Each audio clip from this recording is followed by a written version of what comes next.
So I went there. I was hunting with with the warriors. I was gathering with the warriors. Then they made me queen and married me to the warrior, to the best warrior. To the best warrior.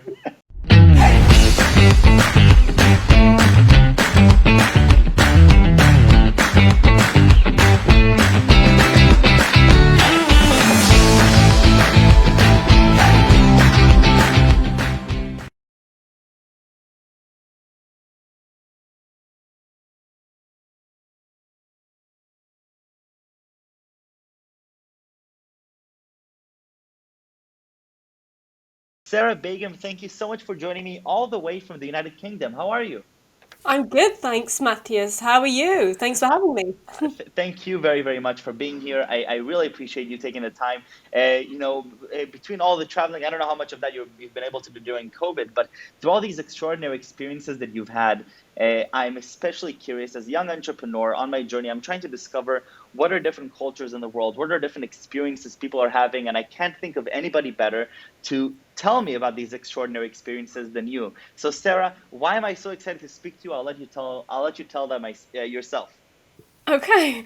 Um, so I have traveled to remote parts of the world, living with indigenous tribes and capturing their stories. I've also survived dangerous places such as the murder capital of the world, slums, and mostly undercover to tell those stories too. So we're gonna have to spend the majority of the time hearing those stories because Yeah. myself nor my friends have gotten to, be undercover in slums and the murder capital of the world. So tell me first a little bit about your entrepreneurial and adventurous self.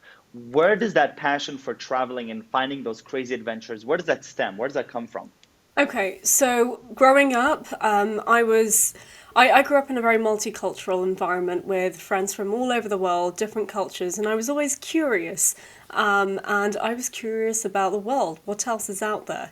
At the age of 9, I learned about deforestation in the Amazon, and it became my dream to go there and save the trees, and also to visit these tribes. And at the age of 21, I was studying television, film, and journalism as a BA honours at university. But I didn't want to be just another graduate in a sea of other graduates. I wanted to stand out from the crowd. And so during my final year, I took a month out to make my own film. I won an award that helped fund the ticket there. I used my life savings and also the university's resources. Take note. um, and I decided to follow my childhood dream. So I found a cameraman from New York, a sound man from Portsmouth, and an indigenous tribe who live primitively till this day. And I just went there. I planned the whole thing, obviously, 6 months in advance. And my goal was always to make it a commercial piece. My goal was also to get it in the Cannes Film Festival. So I went there. I was hunting with with the warriors. I was gathering with the warriors.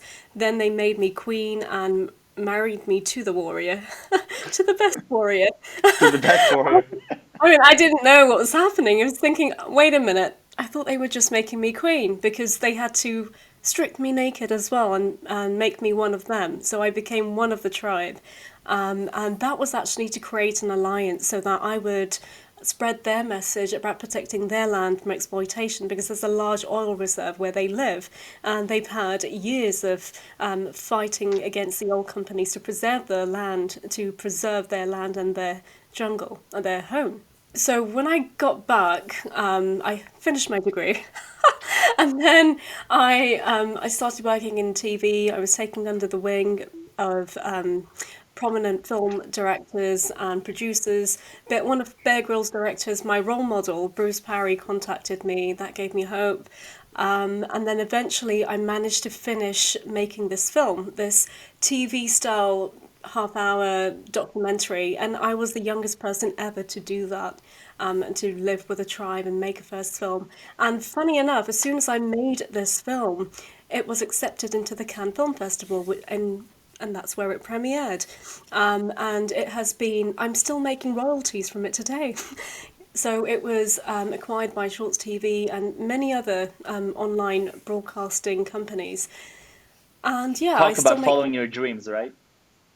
Yeah, follow your dreams. But that also made me realize that this is what I want to do. I didn't realize I was an explorer, an anthropologist, a journalist. I had Interesting. no idea because I wanted to direct the next Godfather, and that didn't happen. Life just took a different turn, and I wanted to do something meaningful with purpose in my life. I just found it so exciting going to these remote parts of the world, learning about how these people live, and just giving them a voice. And it helps them. It also helps me because I feel fulfilled. And over the years, that's what I've been doing in jungles. I went to the Brazilian jungle as well, in the Atlas Mountains of Morocco, with the Native Americans in the USA. I did a road trip in 3 weeks, 18 states, on reservations, powwows everywhere. In deserts, in the Jordanian desert, the Wadi Rum desert, with the Bedouin tribe, the Shai tribe in Ghana, where I lived for a year as an investigative A journalist. year. Yeah, Wait. I lived. I have to hear about this. So with the Shai tribe in Ghana for a year. What is that Oh, like? I Because didn't up live till with the now, tribe for a year. So I lived in Ghana for a year as an okay. investigative journalist, and I was with the Shai tribe. I was the only British woman at the time when they were showing me the Enmayan festival to commemorate when the British kicked them out of their hilltop homes because they thought they were committing human sacrifice. It was really interesting.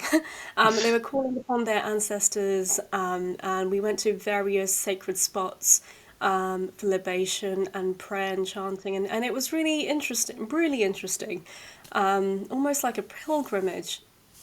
And so I documented that. Um, oh By God, the way, when you go and document as an investigative journalist, so you're both an explorer, you from what it sounds to me, it's like you actually become one of their own, right? You mean you marry a warrior, right, in their own ceremony and make an alliance with them, and then you go and you immerse yourself in the culture and of the Shah tribe in Ghana, spending years as an investigative journalist there, but then also going to all these different cultures.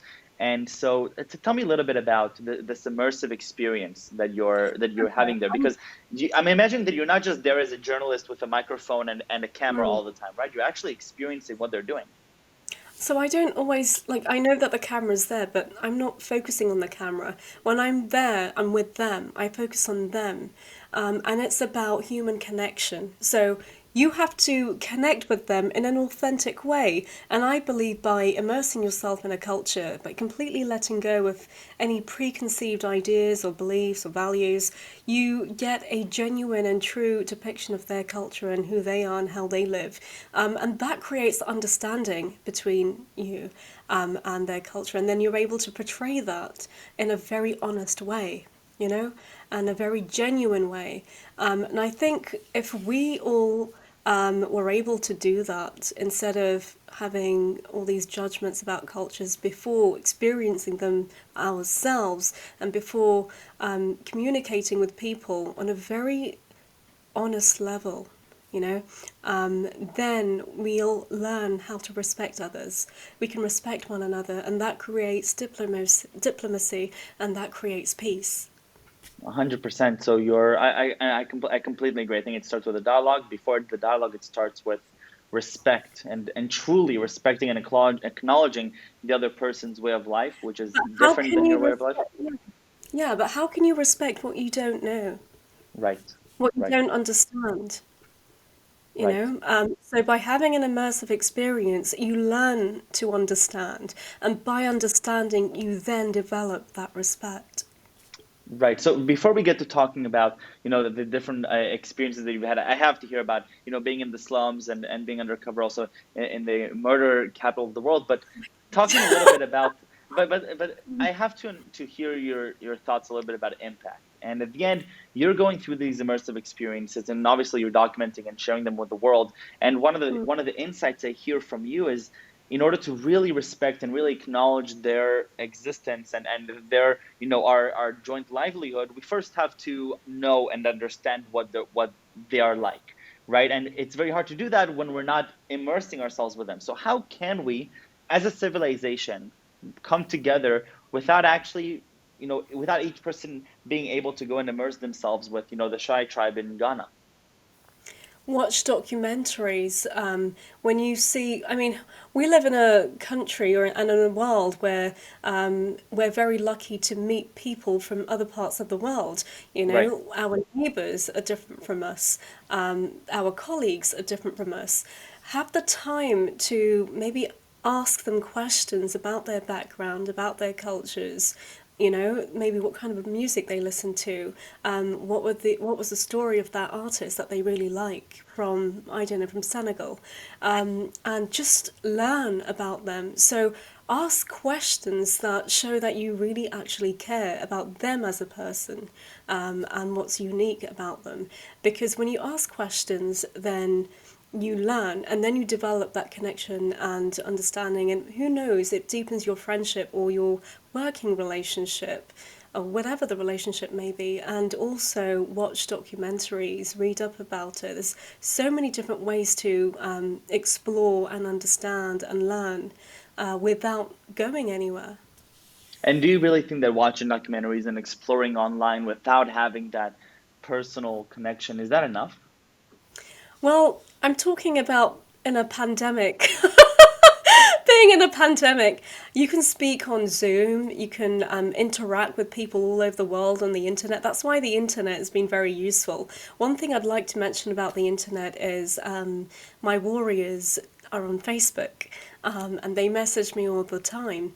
Now, when they first started calling me and Skyping me and sending me email, I mean, I was like, wow, they use email, they use the internet, this is so cool. But it's a great way of staying connected to them. And for them, it's a great way of teaching the world about their culture Right. and, you know, sending their message themselves. It gives them an authentic platform. So I do think we need to make use of all the different types of apps and online education available to us. However, I believe that nothing beats human connection. So 100%. at the moment, I don't want to. I don't want to say anything that will make you break the rules, the lockdown rules. But after lockdown, whenever that may be, it would be great for you to travel and learn about other cultures through participation, through observation, through experiences. And if you can't do that at the moment, think about who there is at home. Even your friends, maybe you haven't asked them a question that maybe you didn't think about until now. And if they're from a different culture or a different background, maybe you can go and after this, after listening to this, ask them those questions about them. Maybe you'll learn something. Who knows? I can't wait to go and practice this myself. I've been thinking for a long time about the things that I want to be doing, and one of those things is using technology to make a positive impact, and that's on Yeah. all over the world. But it's very very hard for me to understand what really needs to happen to make a positive impact in places like, let's say, Africa or East Asia. And I think part of it is because I'm not there. It's because I'm not feeling the people. I'm not interacting with them on a daily basis. So it's hard for me to understand really what they need and how we can collaborate together. And I have to also mention that I've been an avid participant in Burning Man, and one of the main points of Burning Man is inclusion, diversity, and understanding. And there is one rule that you are not allowed to be a bystander. You're not allowed to be a spectator. You have to participate in whatever you do. So if you see something happening, you're not allowed to stand there and watch. You have to actually go in the circle and take an active part. And that's one of the scariest, but also most fun things for me in that. But Sarah, we have about 5 minutes left, and I'd love to hear from you some more stories about your immersive experience, because I want you to give me this taste of what I and my friends can experience as we go and travel the world and immerse ourselves with these Where would you places. like to go? Is there a place in mind you have? Tell me a little bit about the slums, about you coming from the United Kingdom and immersing yourselves in a culture that is a little bit different. Please. Yeah, so the first time I ended up in the slums in Venezuela was by accident, and this was in Caracas. It's the capital, and Petare is the name of the slums. So Petare is the largest, most dangerous slums in all of Latin America. And I ended up there the first time by accident because the road was blocked to work. The second time, I went undercover to explore and investigate what the conditions were like there and to learn how people lived. Now, I remember seeing a space developed by a group of students from the local university there. Because they believed by taking care of the spaces and renovating them, people start caring about the spaces and it reduces crime. And whilst I was out there, I was in these slum houses. I was invited by a woman who happened to be a friend of one of the teachers. Now, it was so bizarre because I saw like 1,000 plushies everywhere.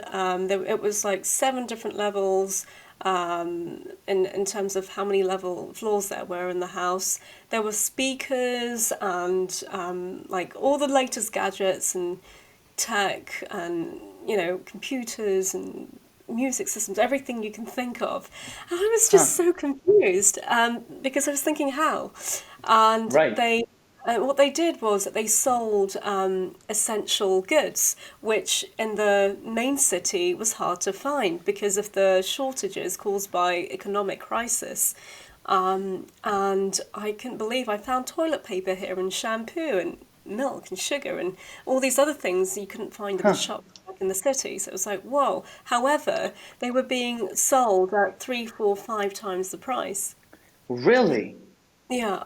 And I mean, it was just bizarre. Like if you watch my video on my YouTube channel, Surviving Caracas, you'll see. And then I do some other like shorter videos with longer durations of those actual scenes. Yeah, it was just really bizarre. But she was nice to me. She offered me some food and drink, and she it's just so crazy. She was really So lovely. However, how do you even get to those opportunities? How do you go from the UK and it's like, okay, today I'm gonna hop on a plane and I'm going to go to Venezuela and I'm gonna be in one of the most dangerous places in the okay, world? so so that one actually, I was offered to be. I was offered a role to be a journalist and anchor, a news anchor for an English government channel based out Mm-hmm. of that. And I had no idea what I signed up for. Wow. So when I went there, I discovered through my through realizing the lines that I was expected to read on TV, it was not a true depiction of what was actually happening there. Wow. So I decided to make a documentary undercover. I went back, made a documentary about what was really happening, and then I launched that in December 2015, just before the elections. And the slums in Ghana, that was interesting because I did several stories in the slums. I did one on petty crime where a man was beaten up badly. It was like blood flowing down from his head because he refused to fix a car properly, or he refused to do something, and it was just about fixing a car, and so he was beaten up. And then I just Wow. stopped him and I asked him what happened, and he told me, and I said, "Where are you going?" And he said, "Well, I'm going to the police station." I said, "Okay, can I come with you?" It's like, okay. So as I was walking to the police station, there was I was watching him report the incident, but then a man on a motorbike, he was unconscious, beaten unconscious, sandwiched between two men on this motorcycle came, and they were trying to frame the guy who was reporting the incident. It was bizarre. It's like, wow, what's this? What's going on? And also, I went into to investigate the conditions of the brothels in the slums. And I remember walking up into the building and almost falling through the roof. Well, the floor. It was Unbelievable. and these girls, they came to the city from the countryside. They had big dreams. One of them wanted to be a football player because she had talent, and she thought if she goes to the city, she can save up money or she can be spotted. But that never happened. She ended up in the brothel, and she wasn't able to leave, and she was embarrassed to go Wow. back home because she worried about what her parents would think. Another one I did was investigating illegal mining, but I don't really want to talk about that too much. It's like sensitive information. Sure. No, no, no. Sorry, I have to first thank you for being so generous with your time and for sharing all those experiences. I think that one of the things that I'm getting most inspired by from this is the the passion and the ambition to go and experience these for myself. It's one thing hearing you talk about them. I'm sure it's a completely different world being there and actually immersing myself and indulging myself within those experiences. That some of them sound very uncomfortable, some of them sound scary, some of them sound exciting and joyful, but overall, I think it just sounds mind opening. So thank you for sharing that with me, and thank you for instilling within me now this excitement, and hopefully anyone else who's listening. But before we leave, I have to ask you the most important question, which is three words that you would use to describe yourself. Okay, adventurous, brutally honest. Oh, that's two words. Well, there's a um, hyphen in there. yeah, and loving. I love to love. I believe in love a I lot. love that. Sarah, thank you very, very much. Stay Thank safe you, and stay Mike. healthy. And I can't Thank wait to you. follow you on the next places you're gonna go to the world. And I can't wait Thank to watch these documentaries because now I'm completely excited about them. Thank you. thank you so much, Michael. I hope you do. I Thank hope you you. have your own stories to share. Thank you very, very much.